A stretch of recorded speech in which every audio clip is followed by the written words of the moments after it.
नमस्कार मित्रांनो, मी आकाश sir success point coaching क्लासेसमध्ये सर्वांचं स्वागत करतो. तर बघा, आज आपला टॉपिक आहे उद्यापासून जेडब्ल्यू नीटची फाउंडेशनची बॅच चालू होणार आहे, तर त्याच्याच रिलेटेड एक टॉपिक आहे. तर बघा, जेडब्ल्यू मध्ये 2000 पेक्षा कमी रँक आणायचे आहे का, किंवा एम्स किंवा एएमएमसी सारख्या मेडिकल कॉलेजमधून डॉक्टर बनायचं आहे का?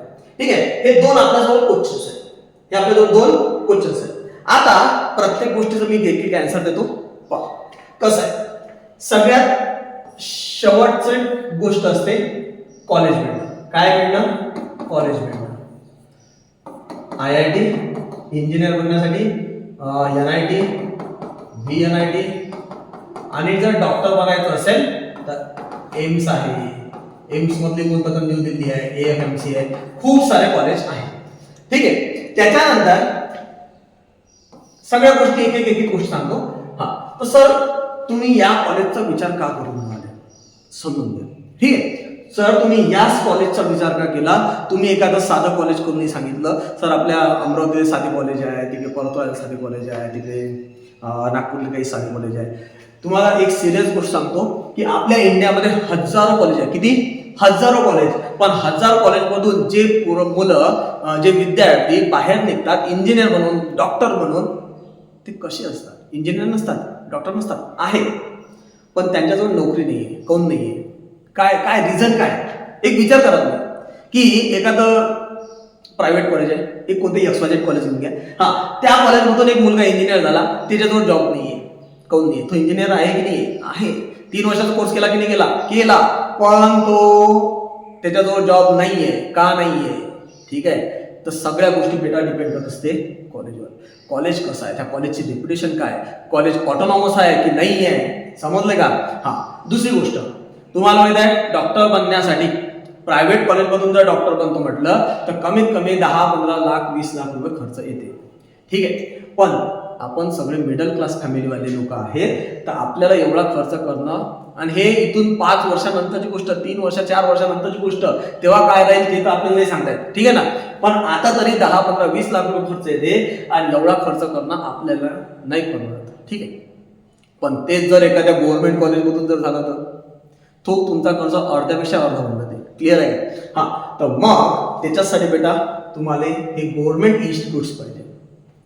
ठीक आहे.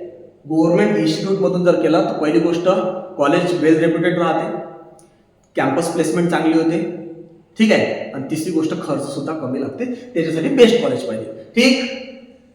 त्या कॉलेजमधून जर तुम्ही केला ना तर तुमची व्हॅल्यू वाढते म्हटलं. ठीक आहे. इथं जर तुम्ही तुमचं स्वतःचं नाव लिहिलं आणि त्याच्यासमोर लिहिलं IIT बॉम्बे, तुमच्या नावाला व्हॅल्यू नाही आहे, याले व्हॅल्यू आहे. समजलं? हा, म्हणून सांगून राहिलो की कॉलेज इम्पॉर्टंट आहे. ओके, ठीक आहे, इम्पॉर्टंट आहे. मग सर या कॉलेजमध्ये ऍडमिशन घेण्यासाठी काय करावं लागेल? या कॉलेजमध्ये ऍडमिशन करण्यासाठी आपल्याला काय करावं लागते? अभ्यास. सर याच्यासाठी एक्झाम असते, वरत असते JEE, खाली असते नीट. ठीक आहे. बर, तर मग सर अभ्यास करायला लागते. आम्ही अभ्यास करून घेऊ, 11वी बाहेर अभ्यास करून घेऊ आणि आम्हाला हे कॉलेज मिळून जाईल. बाबू, एवढं जर सोपी असतं तर प्रत्येकच जण IIT आणि NIT, VNIT, एम्सले, AMMC जाऊन बसलं असतं. तुम्ही जर आता न्यूज ऐकली असेल, लेटेस्ट न्यूज आहे, पेपर फुटला आपला नीटचा, लीक झाला. तिथं ते लीक सोडून द्या, तो आपला विषय नाही आहे, लीक सोडून द्या. तिथं एक नंबर दिलेला आहे, किती स्टुडंटनं नीट एक्झाम दिली होती या वर्षी. तिथं आकडा लिहून देते बेटा, एक नंबर लिहून देते, 22 लाख स्टुडंट. 22 लाख. 22 लाख कशाले म्हणते? आणि या 22 लाख पैकी किती लोकांना हे कॉलेज भेटत? तर बाबू, कॉम्पिटिशन एवढी सोपी नाही आहे. ठीक आहे. हा, तर त्याच्यासाठी अभ्यास करावा लागला. मग सर 2 वर्ष अभ्यास केला तर मग काय? बाबू, बोटावर मोजणारेच विद्यार्थी असते की ते 2 वर्षात अभ्यास करून हे भेटते. ते एक्स्ट्रा ब्रिलियंट असते. तेवढा आपण नाहीये, एक समजून घ्या. रिअल लाईफ फरक आहे. रिअल लाईफ जे तसं तुम्हाला दिसते ना तसं नसते. रिअल लाईफ मध्ये समजते की 2 वर्षात अभ्यास करून नाही. मग तुम्हाला अभ्यास करायला लागतो बेटा 7वी 8वी 9वी 10वी. आता बरेचसे विद्यार्थी माझ्याजवळ 7व्या वर्गापासून फाउंडेशन करून राहिले, 8वी ते करून राहिले, कोणी 9वी ते करून राहिले, है की नाही? हा, तर अभ्यास करावा लागते. तर त्याच्यासाठी JEE नीटचे क्लासेस लावा लागते. बरोबर आहे. हे कधी लावा लागते JEE नीटचे क्लासेस? 11वी 12वी मध्ये, 11th 12th मध्ये. मग आता त्या क्लासेस साठी इन्स्टिट्यूट असते का? ॲलन आहे, मोशन आहे. मी टॉपच्या इन्स्टिट्यूट घेतो ना. मोशन आहे, त्याच्यानंतर नारायण आहे, त्यानंतर PW आहे, खूप साऱ्या इन्स्टिट्यूट आहेत. ठीक आहे, खूप साऱ्या इन्स्टिट्यूट आहेत. तर या इन्स्टिट्यूट मध्ये याच्या तयारीसाठी फुकट तर शिकवणार नाही. शिकवण का? कोणतरी शिकवते का? मी शिकवण का? नाही शिकवणार, है ना? हा, तर या इन्स्टिट्यूट मध्ये फीस जर बघितलं बेटा 1,50,000 पासून स्टार्ट आहे रे. 1,50,000, 2 लाख, कुठं 2.5 लाख अशी फीज आहे ह्या इन्स्टिट्यूट मध्ये. ठीक आहे, बरं सर आमचा जो कम पैसा आम्ही पैसे देऊ. आता हे काय करा, या इन्स्टिट्यूट मध्ये सुद्धा ऍडमिशन मिळवण्यासाठी तुम्हाला टेस्ट द्यायची आहे. त्याला म्हणतो आपण एंट्रन्स टेस्ट. आणि कधी द्यावी लागते सर? तर 10th मध्ये द्यायची असते, ऑक्टोबर नोव्हेंबर मध्ये. ठीक आहे, ऑक्टोबर नोव्हेंबर मध्ये यांची एंट्रन्स एक्झाम होते. त्या एंट्रन्स एक्झाम आपल्याला द्यायचं आहे. क्लिअर? त्या एंट्रन्स एक्झाम आपल्याला द्यायचं आहे. आणि मग त्याच्यानंतर सांगतो तुम्हाला, लक्ष द्या फक्त. त्याच्यानंतर काय होतं? एंट्रन्स एक्झाम दिल्यानंतर तुम्हाला ह्या एंट्रन्स एक्झाम मध्ये किती मार्क्स मिळाले त्याच्यावरून ठरवलं जाते तुमची स्कॉलरशिप. काय ठरवलं जातं बेटा? स्कॉलरशिप. मग आता स्कॉलरशिप ठरवल्या जाते. सर आम्हाला स्कॉलरशिप नाही पाहिजे, आमचा जो कम पैसा आहे. ठीक आहे, ओके, ठीक. अजून एक गोष्ट ठरवल्या जाते बेटा, अजून एक गोष्ट ठरवल्या जाते, बॅच. समजून घ्या, हे एंट्रन्स एक्झाम फक्त तुम्हाला स्कॉलरशिप देण्यासाठी घेत नाही आहे. हे एंट्रन्स एक्झाम तुम्हाला फक्त स्कॉलरशिप देण्यासाठी घेऊन राहिले का? नाही, हे टॉपचे पोरं बाहेर काढून राहिले. ह्या एंट्रन्स एक्झाम मधून ते काय करते? टॉपचे पोरं बाहेर काढते. आणि जे टॉपचे पोरं असते ना त्यांना 1 नंबरची बॅच देते, फर्स्ट नंबरची. आणि त्या फर्स्ट नंबरच्या बॅच मध्ये टॉपचे पोरं राहते. आणि त्या फर्स्ट नंबरच्या बॅचले शिकवण्यासाठी टॉपची फॅकल्टी असते. काय म्हणून राहिलो? समजलं का? की हे जे बॅच भेटल, जे टॉप पोरांची असन, तिथंच तुमचं सिलेक्शन IIT सारख्या NIT सारख्या कॉलेजमध्ये होईल, तिथूनच होईल. पण तेच जर तुम्ही म्हटलं की सर मी या एंट्रन्स एक्झाम मध्ये घेऊन येतो 50, 20, 100, 70 मार्क, 110, 120 मार्क, आणि ते मार्क्स मिळवल्यानंतर मला पहिली बॅच भेटली पाहिजे, बाबू भेटणार नाही. तुला बॅच भेटल 3री बॅच, 4थी बॅच, 5वी बॅच. मग आता काय करायचं? 3री, 4थी, 5वी बॅच भेटल्यानंतर मग काय करायचं? ठीक आहे, मग त्याच्यासाठी सांगणं आहे तुम्हाला की 8व्या 9व्या 10व्या वर्गात चांगला फाउंडेशनचा अभ्यास करा. 10व्या एंट्रन्स टेस्ट द्या, त्या टेस्ट मध्ये चांगले मार्क्स मिळवा. स्कॉलरशिप तर भेटते, बॅच सुद्धा चांगली भेटते. आणि बॅच चांगली भेटल्यानंतर टॉपची फॅकल्टी असते बेटा. आपल्यासोबत सगळे विद्यार्थी जे असते ते टॉपचे असते. ठीक आहे ना? पहिल्या बॅच मध्ये सगळे टॉपचे विद्यार्थी, आणि टॉपच्या विद्यार्थ्यांसोबत मग कॉम्पिटिशन होऊन मग आपल्याला अशा कॉलेजमध्ये हे भेटते. आणि असं कॉलेज भेटल्यानंतर मग काय आहे? लाईफ सेट आहे. जर लाईफ सेट करायची आहे तर जर्नी इथून स्टार्ट होते. ठीक आहे, काय झालं लक्षात आहे? लाईफ सेट जर करायची आहे तर जर्नी इथून स्टार्ट होते. ठीक, हा, तर मग हे बॅच आपली उद्यापासून स्टार्ट होऊन राहिली. 15 मे म्हणजे उद्याचीच डेट आहे. उद्यापासून ही बॅच चालू होऊन राहिली बेटा. 1 वर्षाचा कोर्स असते. 30 एप्रिल 5-10 मे पर्यंत बॅच चालते, पूर्ण 1 वर्ष चालते. हा, टाइम आहे बेटा सकाळी 8 ते 9. ठीक, आताही विचार करा, वेळ झालेला नाहीये. कोणी 7व्या वर्गात असेल, कोणी 8व्या वर्गात असेल, कोणी 9व्या वर्गात असेल, कोणी 10व्या वर्गात गेलं असेल, त्यांनी आताही विचार करा की आपल्याला काय करायचं आहे. बेटा एका दिवसात, एका वर्षामध्ये सक्सेस भेटत नाही. हे जे तुम्हाला रँक दिसते, हे जे तुम्ही रील्स बघता, याची एवढी रँक आली, त्याची तेवढी रँक आली, त्याची दादा एका वर्षाची मेहनत नाही राहत. ते मेहनत राहते 5-5, 6-6, 7-7 वर्षाची. एक एक्झाम्पल, एक इंटरव्ह्यू मी पाहत राहतो. हे जे इंटरव्ह्यू वगैरे असते ना, मला खूप चांगले वाटते. तर मी त्यांचे इंटरव्ह्यू, त्यांचे जे ओपिनियन्स आहेत ते सगळे गोष्टी ऐकत राहतो. तर एक इंटरव्ह्यू बघितला होता, त्यात तो ह्याचा नव्हता, पण तो यंगेस्ट IPS IAS होता, नाव तर नाही आठवून आलं मला, पण त्याची स्टोरी सांगतो. तर तो 21व्या वर्षी 21व्या वर्षी बेटा तो काय बनला, यंगेस्ट IPS बनला.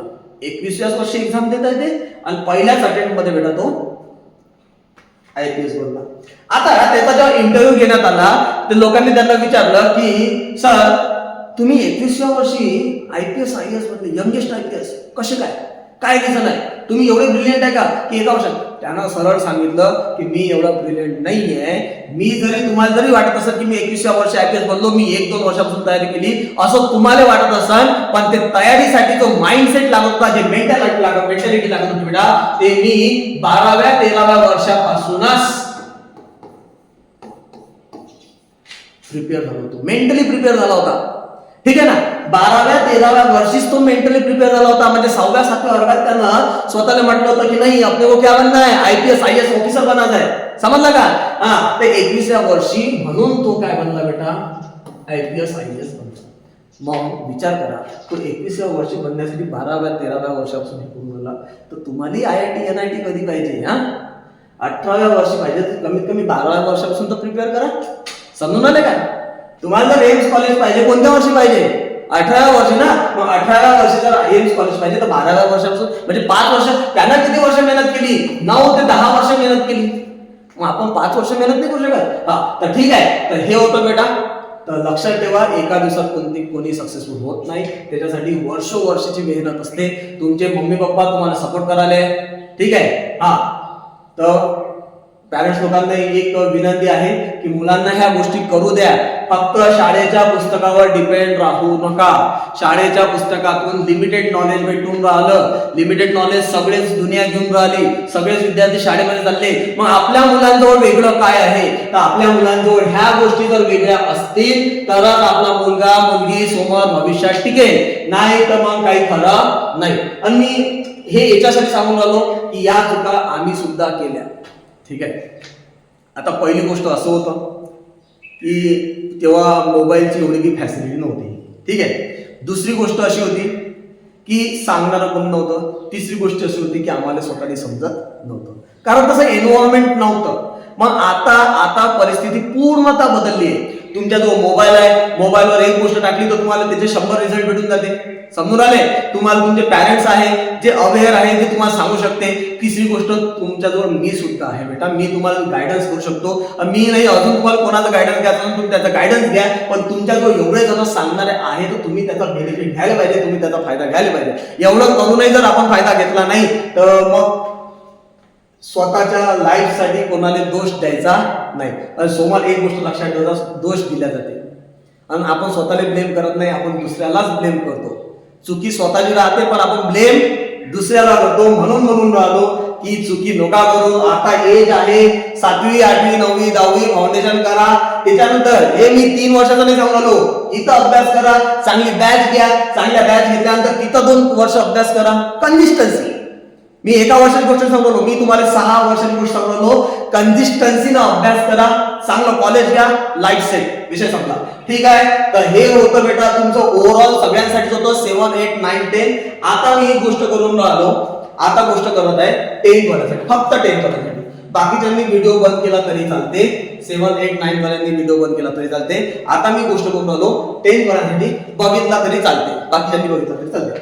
आता 10th मध्ये बेटा यावर्षी आपण काय केला की सगळ्यांचंच आहे की 7, 8, 9, 10 मध्ये मी 5ही बॅचेस मध्ये आपण आधी 4 सब्जेक्ट घेत होतो. एक घेत होतो फिजिक्स, एक घेत होतो केमिस्ट्री, ठीक आहे, एक घेत होतो बायो आणि एक घेत होतो मॅथ.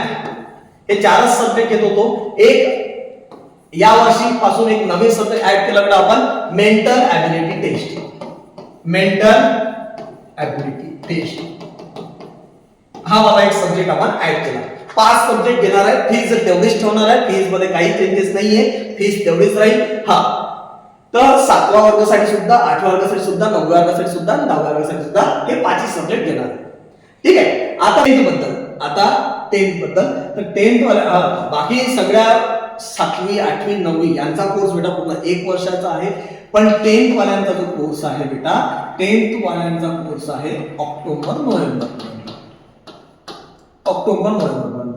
सर फक्त ऑक्टोबर नोव्हेंबर पर्यंत? यस बेटा, ऑक्टोबर नोव्हेंबर पर्यंत मी तुमचा पूर्ण कंप्लीट कोर्स करून देईल. पण आता सर ऑक्टोबर नोव्हेंबर पर्यंत का? तर त्याचं रिझन आहे बेटा की ऑक्टोबर नोव्हेंबर मध्ये तुम्हाला एंट्रन्स द्यायची, बरोबर? जे मी मगाशी सांगितलं तुम्हाला की ॲलनची, मोशनची यांची एंट्रन्स द्यायची आहे. तर यांची एंट्रन्स तुम्हाला ऑक्टोबर नोव्हेंबर मध्ये द्यायची आहे. तर त्याच्यासाठी तुमचा 10th मध्ये पूर्ण कंप्लीट सिलेबस झाला पाहिजे.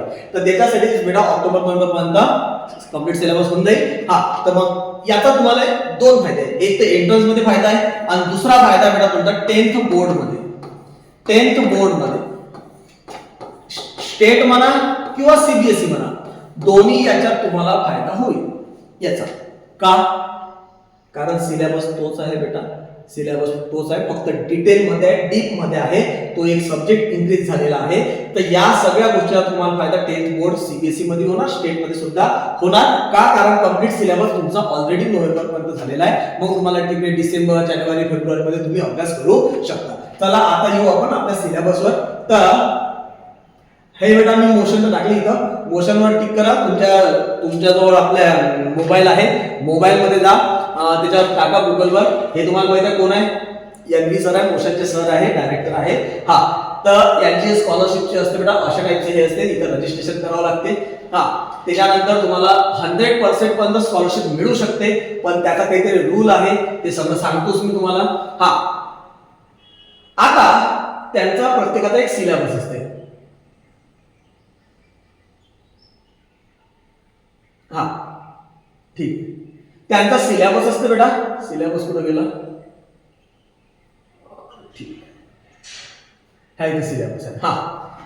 हा 11च्या विद्यार्थ्यांसाठी म्हणजे 11च्या विद्यार्थ्यांसाठी म्हणजे काय? ज्यांना 11th मध्ये ऍडमिशन घ्यायचे त्यांच्यासाठी हा सिलेबस आहे. मी सिलेबस नंतर दाखवतो. आता जे मेन गोष्ट आहे ते त्यांचीच वेबसाईट आहे.